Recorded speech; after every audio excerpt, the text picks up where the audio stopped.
आप सभी का एक बार फिर गुलिस्तान न्यूज़ में स्वागत करते हैं। LAHDC करगिल को लेकर अफवाहों का बाजार गर्म है, क्योंकि 5th LAHDC करगिल में नेशनल कॉन्फ्रेंस और इंडियन नेशनल कांग्रेस के द्वारा pre poll post poll alliance हुआ था और काउंसिल फॉर्मेशन 50% के बेसिस पे जो हैं वो रखा गया था। 50-50% के बेसिस पे उस हिसाब से जो है पहले जो 2.5 साल हैं वो नेशनल कॉन्फ्रेंस को दिया था और 18 अप्रैल को एजेंडा ऑफ अलायंस के हिसाब से वो टेन्योर मुकम्मल होता है। लेकिन फिलहाल काउंसिल फॉर्मेशन के हवाले से ट्रांसफ़र ऑफ पावर्स को लेके लोग जो हैं इंतज़ार कर रहे हैं कि आखिर ट्रांसफ़र ऑफ पावर होगा या नहीं होगा। ज़राए के हवाले से खबर मिली है कि नेशनल कॉन्फ्रेंस के खेमे में लगातार कई दिनों से मीटिंग जारी हैं और कुछ ही दिनों में इसके ऊपर एक डिसीजन भी आ सकता है। नेशनल कॉन्फ्रेंस और कांग्रेस के द्वारा भी यानी कोऑर्डिनेशन कमेटी का भी मीटिंग जो है वो जो है बहुत जल्द तय होने की बातें किया जा रहा है। फिलहाल काउंसिल स्टिल स्टैंड है। मेंबर पार्लियामेंट लद्दाख ने इस इशू के ऊपर एक अहम मीडिया बाइट दी है। उन्होंने क्या कुछ कहा है और उसके बाद हम आप तक जो एजेंडा ऑफ अलायंस हैं, प्री पोल पोस्ट पोल जो अलायंस हुआ था उसमें किस तरह की एग्रीमेंट किया गया था वो विस्तार से आप तक पहुंचाएंगे। आप देखते रहें Gulistan news. 5th LAHDC Kargil में इंडियन नेशनल कांग्रेस और नेशनल कॉन्फ्रेंस ने pre poll post poll alliance किया था। 2.5 साल पहले NC और कांग्रेस के बीच 17 अक्टूबर 2023 को अलायंस एग्रीमेंट साइन किया। एग्रीमेंट के मुताबिक काउंसिल 50-50 पावर शेयरिंग बेसिस पर बनी और CEC का ओहदा 5 इयर्स टर्म्स के लिए 2.5 साल के फॉर्मूले के तहत डिवाइड किया गया। इस फॉर्मूले के मुताबिक पहले टर्म जम्मू कश्मीर नेशनल कॉन्फ्रेंस को मिला, जो 18 अक्टूबर 2023 से शुरू हुआ और 18 अप्रैल 2026 को मुकम्मल हो चुका है। इस दौरान एग्जीक्यूटिव काउंसिलर में इक्वल रिप्रेजेंटेशन रखा गया, डिपार्टमेंट्स की इक्वल डिस्ट्रीब्यूशन की गई और एक सीट माइनॉरिटी रिजर्वेशन के तहत पहले टर्म में नेशनल कॉन्फ्रेंस को दी गई।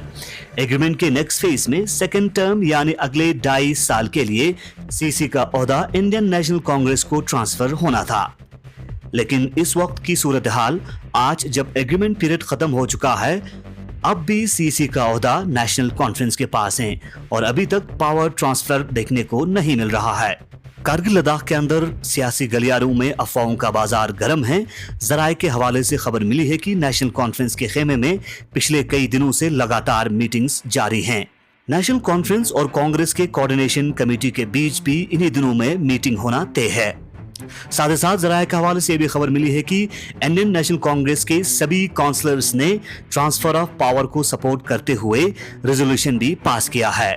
नेशनल कॉन्फ्रेंस और इंडियन नेशनल कांग्रेस के कोऑर्डिनेशन कमेटी इस अलाइन एग्रीमेंट में सिग्नेटरीज हैं, जिसमें इंडियन नेशनल कांग्रेस की तरफ से Nasir Hussain Munshi, president district Congress committee Kargil, Kacho Mohammad Feroz, councillor Indian national Congress, Tanzin Jigmet Ala, councillor INC, Mohammad Ismail, former councillor INC, Haji Fida Hussain, senior Congress leader, और जम्मू कश्मीर नेशनल कॉन्फ्रेंस की तरफ से Haji Mohammad Hanifa Jan, president Jammu and Kashmir National Conference Kargil, Feroz Ahmad Khan, vice president NC Kargil zone, Zakir Hussain, general secretary NC Kargil, Ghulam Rasool Naqvi, vice president NC Drass zone, Agha Syed Abbas Rizvi, vice president NC TSG और Tesuru zone, engineer Punsuk Tashi, vice president National Conference Zanskar zone.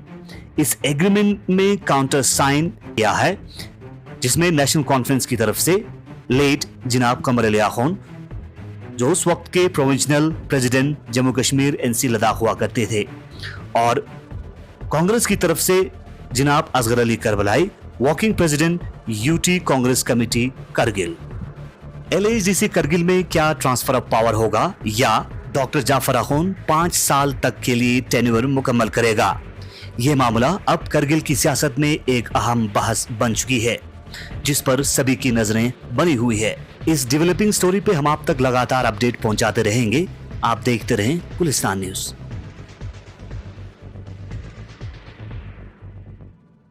Sir, council को लेकर क्या update है, transfer of powers को लेकर, जो अफवाहों का बाजार करगिल में? देखिए, ट्रांसफ़र ऑफ पावर का अभी टाइम हुआ है, तो उस पर अभी दोनों पार्टीज़ के मीटिंगें चल रहे हैं, तो अभी कुछ दिनों में सामने आएगा जो भी हो। कब तक हो सकता है, कितने दिन? अभी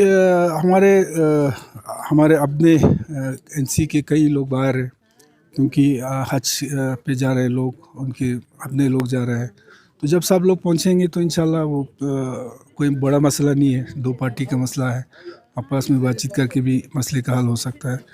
तो जो भी होगा कई कुछ दिनों के बाद इंशाल्लाह सबके सामने आ जाए।